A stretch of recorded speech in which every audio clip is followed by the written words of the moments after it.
दोस्तों एक बार फिर से हम आपके लिए UP triple S C PET form fill up 2025 apply online process की अपडेट लेके आ चुके हैं। कैसे आप प्री एलिजिबिलिटी टेस्ट पीईटी 2025 के लिए अपना फॉर्म अप्लाई कर सकते हो, स्टेप बाय स्टेप कंप्लीट जानकारी आपको इस वीडियो में दी जाएगी।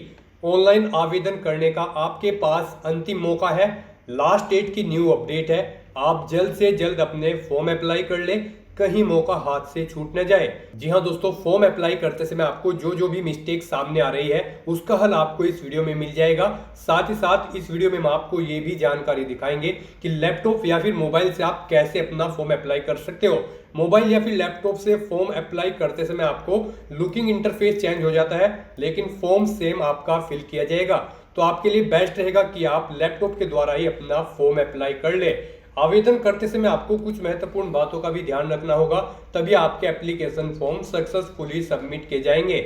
और अप्लाई करते समय आप अपने डॉक्यूमेंट्स कैसे और कितने केबी में अपलोड करोगे, कैसे आप अपने फोटोग्राफ सिग्नेचर अपलोड करोगे, कैसे आप अपने डॉक्यूमेंट या फिर फोटोग्राफ सिग्नेचर रिसाइज करोगे, पूरी जानकारी आपको यहाँ पर दी जाएगी। अदर डिटेल आपको और पर्सनल डिटेल आपको कैसे फिलअप करनी होगी, क्वालिफिकेशन की डिटेल आप कैसे दोगे, कैसे अपने एग्जाम सेंटर चुनोगे, फीस पेमेंट करते हुए आप रजिस्ट्रेशन से लेकर प्रिंट तक कैसे अपना फाइनली फॉर्म सबमिट करोगे। पूरी जानकारी के लिए आपको वीडियो शुरू से लेकर एंड तक बिना स्किप किए हुए देखनी होगी। इस वीडियो को पूरा देखने पर ही आपके सभी सवाल और डाउट क्लियर होंगे। तो चलिए दोस्तों, बिना कोई वक्त कमाए शुरू करते हैं UP triple S C PT form fill up 2025 की पूरी जानकारी। फॉर्म भरने से पहले आपको हमारी वेबसाइट IND सरकारी नौकरी के इस पेज पर विजिट करना होगा, जिसका लिंक आपको नीचे description plus first comment box में मिल जाएगा। और हमारे इस पेज पर विजिट करके आप यहां से UP triple S C PT का फॉर्म अप्लाई कर सकते हो। Uttar Pradesh subordinate service selection commission अधीनस्थ सेवा चयन आयोग की ओर से प्री एलिजिबिलिटी टेस्ट पीटी 2025 का नोटिफिकेशन रिलीज किया गया था, जिसके लिए आवेदन करने का अंतिम मौका है। लास्ट डेट की अपडेट है 17 जून 2025 तक आप अपने फॉर्म अप्लाई कर सकते हो। केवल यहाँ पर 7 दिन शेष रह गए हैं, आप जल्द से जल्द अपना फॉर्म अप्लाई कर ले। 10वीं पास कैंडिडेट अप्लाई कर सकते हैं। 18 से 40 वर्ष आयु सीमा है। जनरल ओबीसी कैटेगरी के लिए 185 रुपये फीस है। SC/ST कैटेगरी के लिए 95, PH दिव्यांग कैटेगरी के लिए 25 है, जो कि आप ऑनलाइन या ऑफलाइन भी पेमेंट कर सकते हो। रिटन एग्जाम से इसमें आपका चयन होगा, ऑनलाइन अप्लाई कर सकते हो। UP Uttar Pradesh job location है UP/SSC.gov.in इसकी ऑफिशियल वेबसाइट है, जिससे आप ऑनलाइन अप्लाई कर सकते हो। इंपोर्टेंट लिंक सेक्शन के अंतर्गत ऑफिशियल नोटिफिकेशन PDF लिंक पर आप जैसे क्लिक करोगे तो आपके सामने इसकी PDF ओपन हो जाएगी। सबसे पहले इसमें आपको आवेदन करने की डेट दे दी गई है, उसके बाद में ऑनलाइन आवेदन करने की पूरी प्रक्रिया दी गई है। फोटोग्राफ सिग्नेचर डॉक्यूमेंट्स कैसे और कितने केबी में आपको अपलोड करने होंगे, सभी इंस्ट्रक्शंस आपको यहाँ पर दिए गए हैं। कुछ यूजर इंस्ट्रक्शंस भी आप रजिस्ट्रेशन से रिलेटेड यहाँ से चेकआउट कर सकते हो। साथ ही साथ एलिजिबिलिटी क्राइटेरिया की इंफॉर्मेशन, फीस पेमेंट की information, qualification, age limit, age relaxation की जानकारी, सिलेक्शन क्राइटेरिया के अंतर्गत एग्जाम पैटर्न और सिलेबस आपको डिटेल में पूरा सब्जेक्ट वाइज प्रोवाइड करा दिया गया है। और हाउ टू अप्लाई का भी कंप्लीट प्रोसीजर आपको यहाँ पर दिखाया गया है। तो ऑनलाइन अप्लाई करने से पहले आपको ये ऑफिशियल नोटिफिकेशन की PDF हिंदी लैंग्वेज में पूरा पढ़ना अनिवार्य है। इसको पूरा पढ़ने से ही आपके सभी सवाल और डाउट क्लियर होंगे। ये पूरी PDF रीड आउट करने के बाद में आपको अप्लाई ऑनलाइन लिंक पर क्लिक करना होगा, तो आपके सामने ऑनलाइन आवेदन करने का इसका ये ऑफिशियल पोर्टल ओपन हो जाएगा। गाइस, यहाँ पर आने के बाद आपको प्री एलिजिबिलिटी टेस्ट पीटी 2025 के इस सेक्शन में अप्लाई के इस लिंक पर क्लिक कर देना है। फिर यहाँ पर आपको इस एग्जाम के लिए क्वालिफिकेशन की डिटेल प्रोवाइड कर दी गई है। आपको क्वालिफिकेशन के इस लिंक पर क्लिक करके अपनी क्वालिफिकेशन चेकआउट कर लेनी है। इस एग्जाम में पार्टिसिपेट करने के लिए क्या आपकी एजुकेशनल क्वालिफिकेशन होनी चाहिए। यहाँ पर आपका कम से कम 10वीं क्लास पास आउट होना जरूरी है इस एग्जाम में पार्टिसिपेट करने के लिए। हायर क्वालिफिकेशन आपकी कुछ भी हो सकती है, 12वीं, ग्रेजुएशन या फिर पोस्ट ग्रेजुएशन। तो यहाँ से आप क्वालिफिकेशन की डिटेल चेकआउट कर सकते हो। और यहाँ पर अब आपको कैंडिडेट रजिस्ट्रेशन की इस ऑप्शन पर क्लिक कर देना है। नेक्स्ट आपके सामने यहाँ पर कुछ जनरल इंस्ट्रक्शंस ओपन होंगे, आप इन्हें केयरफुली रीड आउट करें। उसके बाद आप इस चेकबॉक्स को ओके करें और फिर आप आई एक्सेप्ट के इस ऑप्शन पर क्लिक कर दें। नेक्स्ट आपसे पूछा गया है कि क्या आपने पूर्व के वर्षों में आयोजित किसी प्री एलिजिबिलिटी टेस्ट में पार्टिसिपेट किया है। अगर किया है तो यहाँ पर आप यस ऑप्शन सेलेक्ट करें और फिर आप प्रोसीड के ऑप्शन पर क्लिक करें। उसके बाद यहाँ पर आपको अपना पीईटी रजिस्ट्रेशन नंबर एंटर करना होगा। जो आपने पिछले एग्जाम में कभी भी पार्टिसिपेट किया होगा तो आपको एक रजिस्ट्रेशन नंबर मिला होगा, वो रजिस्ट्रेशन नंबर आपको यहाँ पर एंटर करना है और उसके बाद आपको प्रोसीड के ऑप्शन पर क्लिक कर देना है। और गाइज अगर यहाँ पर आपने अभी तक पीईटी के किसी भी एग्जाम में पार्टिसिपेट नहीं किया है तो फिर यहाँ पर आपको नो ऑप्शन सेलेक्ट करना है, उसके बाद आपको प्रोसीड के ऑप्शन पर क्लिक करना है। उसके बाद आपके सामने यहाँ पर कुछ इस तरह से इंटरफेस ओपन होगा। यहाँ पर अगर आपने पहले से अपना किसी पीईटी में पार्टिसिपेट किया हुआ होगा तो आपको यहाँ पर कुछ चीजें ऑटोमेटिकली फिल मिल जाएगी। अगर यहाँ पर आप बिल्कुल न्यू है तो यहाँ पर आपको अब अपनी डिटेल्स एंटर करनी है। तो अब यहाँ पर आपको सबसे पहले अपना नाम एंटर करना है, अपने फादर या हस्बैंड का नाम देना है, अपनी मदर का नाम आपको एंटर करना है। फिर यहाँ पर आपसे पूछा गया है कि क्या आपके पास उत्तर प्रदेश का डोमिसाइल है, अगर है तो यस करें, नहीं तो नो ऑप्शन सेलेक्ट करें। यहाँ पर यस ऑप्शन अगर आप सेलेक्ट करते हैं तो फिर यहाँ पर गाइड आपसे पूछा जाएगा कि क्या आप उत्तर प्रदेश के फ्रीडम फाइटर हैं, अगर हैं तो आप यस करेंगे, नहीं है तो आप नो ऑप्शन सेलेक्ट करेंगे। उसके बाद आपसे पूछा गया कि क्या आप ईएक्स सर्विसमैन, ईसीओ, एसएससीओ या फिर सीओ हैं, अगर हैं तो यहाँ पर आप इनमें से ऑप्शन सेलेक्ट करें, नहीं है तो नो ऑप्शन सेलेक्ट करें। अगर आप ईएक्स सर्विसमैन हैं तो आप ईएक्स सर्विसमैन ऑप्शन सेलेक्ट करेंगे। फिर अपनी सर्विस का ड्यूरेशन यहाँ पर आप सेलेक्ट करेंगे, रिटायरमेंट का ड्यूरेशन आप देंगे। और अगर आप नहीं हैं तो आप सिंपली नो ऑप्शन सेलेक्ट करेंगे। फिर आपसे पूछा गया कि क्या आप पर्सन विद डिसेबिलिटी कैंडिडेट हैं, अगर हैं तो आप यहाँ पर यस ऑप्शन सेलेक्ट करें। यहाँ पर आपको क्या विजन रिलेटेड डिसेबिलिटी है, अगर है तो आप यस करेंगे और फिर उसकी डिटेल देंगे। फिर आपसे पूछा गया कि क्या आपको हियरिंग डिसेबिलिटी है, अगर है तो यहाँ पर आप यस करेंगे, नहीं तो नो ऑप्शन सेलेक्ट करेंगे। फिर आपसे पूछा गया कि क्या आपको लोकोमोटर डिसेबिलिटी है, अगर है तो यस करें और उसकी डिटेल दे। अगर आपको यहाँ पर फिजिकोलॉजी या फिर न्यूरोलॉजिकल डिसेबिलिटी है तो उसमें आप यस या नो अपने अकॉर्डिंग ऑप्शन सेलेक्ट करके डिटेल देंगे। मल्टीपल डिसेबिलिटी है तो इसमें भी आप यस या नो ऑप्शन सेलेक्ट करके अपनी डिटेल यहाँ पर प्रोवाइड करा सकते हैं। उसके बाद अगर गाइस यहाँ पर आप पीडब्ल्यूबीडी यानी कि पर्सन विद डिसेबिलिटी कैंडिडेट नहीं हो तो यहाँ पर आपको नो ऑप्शन सेलेक्ट करना है, आगे की डिटेल आपको डिसेबल्ड कर दी जाएगी, नहीं देनी है। फिर आपसे पूछा गया कि क्या आप उत्तर प्रदेश के स्किल्ड प्लेयर हैं, अगर हैं तो यहाँ पर आप यस ऑप्शन सेलेक्ट करें और फिर यहाँ पर आप अपनी प्लेयर की कैटेगरी सेलेक्ट करें, फिर सब कैटेगरी सेलेक्ट करें। और अगर नहीं है आप स्किल्ड प्लेयर तो आपको सिंपली नो ऑप्शन सेलेक्ट करना है। उसके बाद यहाँ पर आपको अपना होम स्टेट सेलेक्ट कर लेना है, फिर यहाँ पर आपको अपना डिस्ट्रिक्ट सेलेक्ट कर लेना है। उसके बाद आपको अपनी कैटेगरी यहाँ पर सेलेक्ट करनी है, फिर यहाँ पर आपको अपनी डेट ऑफ बर्थ सेलेक्ट करनी है, अपना जेंडर आपको सेलेक्ट करना है, अपना मोबाइल नंबर यहाँ पर आपको देना है, फिर आपको अपनी ईमेल आईडी यहाँ पर एंटर करनी है। फिर आपसे पूछा गया है कि क्या आप मैरिड हो, अगर हो तो आप यस करेंगे, नहीं हो तो आप नो ऑप्शन सेलेक्ट करेंगे। फिर यहाँ पर आपको अपनी एम्प्लॉयमेंट डिटेल देनी है। यहाँ पर अगर आप उत्तर प्रदेश के एम्प्लॉय हैं तो वो ऑप्शन सेलेक्ट करें, एक्स एम्प्लॉय हैं उत्तर प्रदेश के तो वो ऑप्शन सेलेक्ट करें, नहीं है आप एम्प्लॉय तो आपको नॉट एन एम्प्लॉय का ऑप्शन सेलेक्ट कर लेना है। उसके बाद यहाँ पर आप अगर एज में रिलेक्शन चाहते हैं तो यस ऑप्शन सेलेक्ट करें और फिर यहाँ पर आप अपना एज रिलेक्शन ग्राउंड सेलेक्ट करें। आप गवर्नमेंट के अंडर आते हैं या फिर कोर्ट ऑर्डर या फिर सेवा नियमावली या फिर किसी अन्य रीजन से आप एज में रिलेक्शन चाहते हैं तो उसे यहाँ पर आपको स्पेसिफाई करना होगा। और अगर नहीं चाहते हैं आप एज में रिलेक्शन तो यहाँ पर आपको नो ऑप्शन सेलेक्ट कर लेना है। उसके बाद यहाँ पर आपको अपनी बेसिक एकेडमिक डिटेल्स प्रोवाइड करनी है। यहाँ पर इस एग्जाम में पार्टिसिपेट करने के लिए आपका कम से कम 10वीं क्लास पास आउट होना जरूरी है।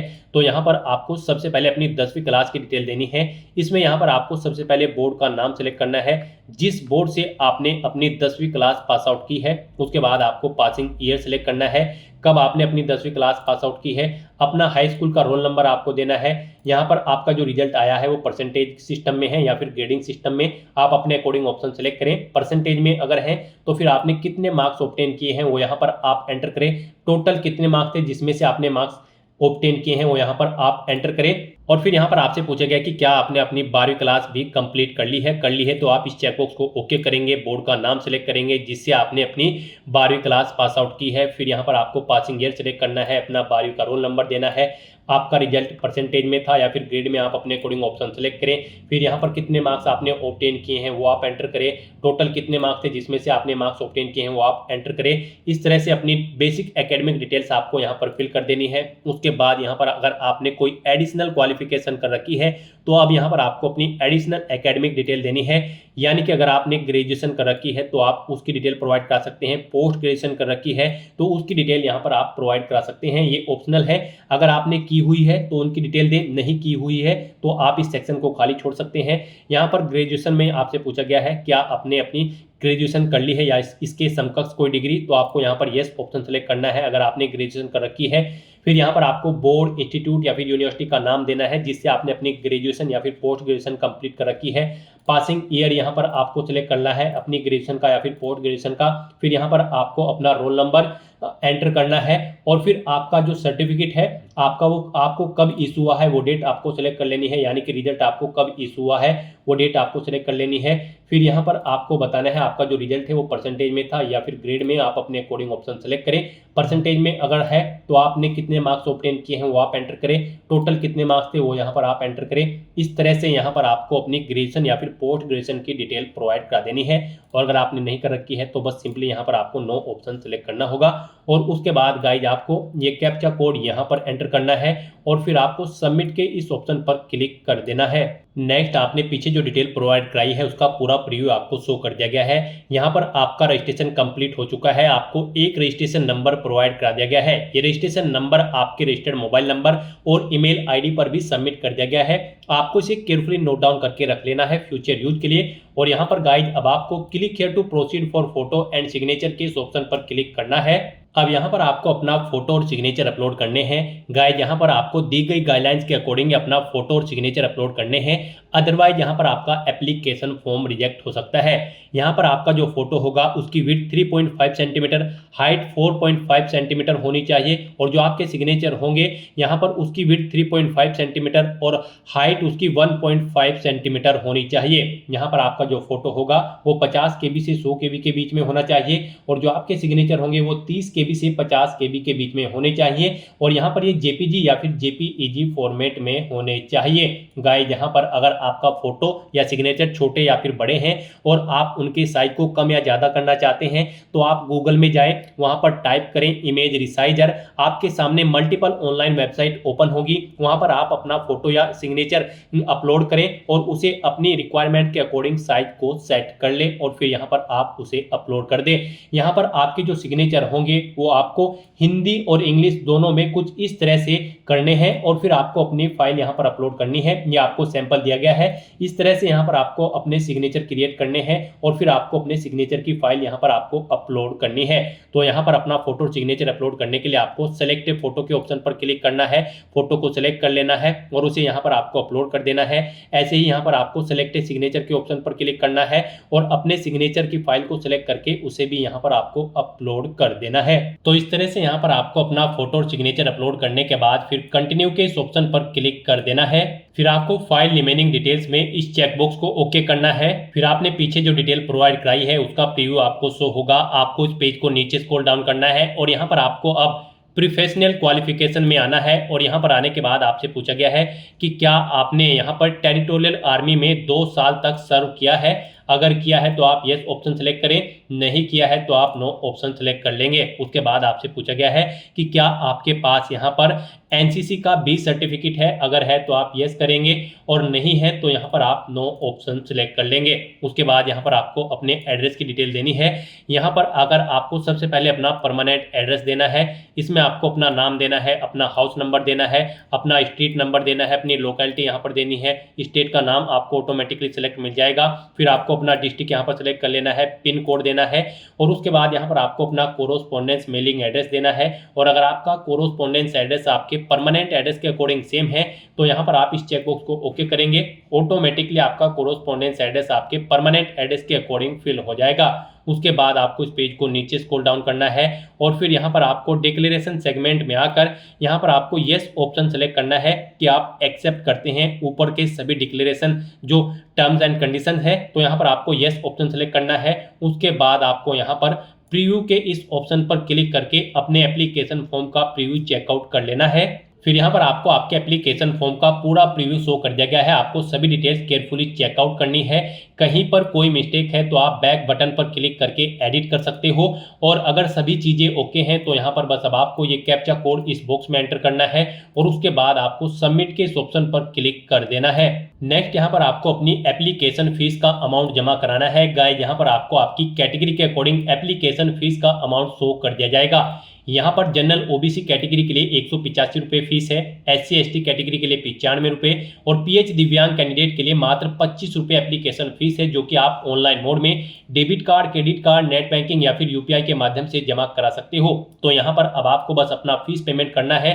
उसके लिए यहाँ पर आपको क्लिक हियर टू पे द रिक्वायर्ड फीस के इस ऑप्शन पर क्लिक करना है। नेक्स्ट आपके सामने फीस पेमेंट का गेटवे ओपन हो जाएगा। यहाँ पर आकर आपको स्टेट बैंक ऑफ इंडिया के इस ऑप्शन पर क्लिक करना है, इसे आपको सेलेक्ट कर लेना है और फिर आपको इस चेकबॉक्स को ओके करना है और उसके बाद गाइज आपको यहाँ पर प्रोसीड फॉर फीस डिपोजिशन के इस ऑप्शन पर क्लिक कर देना है।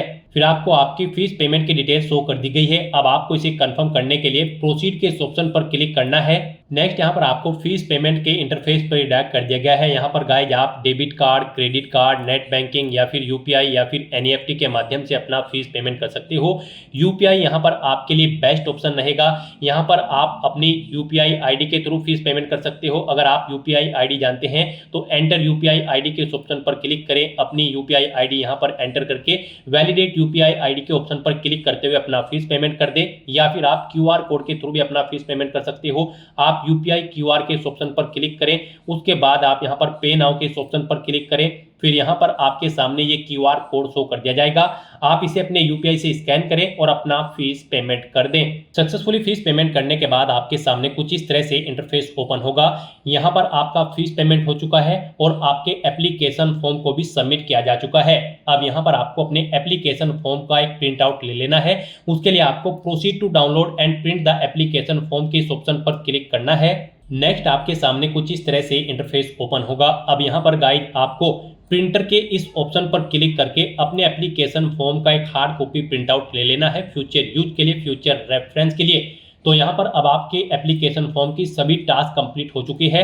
आप चेकआउट कर सकते हो, आपका रजिस्ट्रेशन सक्सेसफुली कंप्लीट हो चुका है, फोटो और सिग्नेचर आपके अपलोड हो चुके हैं, फाइल रिमेनिंग डिटेल आपकी ओके हो चुकी है, आप फीस पेमेंट कर चुके हो और अपना फॉर्म भी सबमिट कर चुके हो। साथ ही साथ आप अपना एप्लीकेशन फॉर्म का प्रिंट आउट भी ले चुके हो। यहाँ पर आपके सामने ये सभी ऑप्शन ग्रीन हो जाएंगे, यानी कि आपके एप्लीकेशन फॉर्म की सभी टास्क कंप्लीट हो चुकी है। आपका UPSSC PET 2025 का फॉर्म सक्सेसफुली सबमिट हो चुका है। तो दोस्तों ऐसे आप UPSSC प्री एलिजिबिलिटी टेस्ट 2025 के लिए अपना फॉर्म अप्लाई कर सकते हो बिना कोई मिस्टेक किए हुए।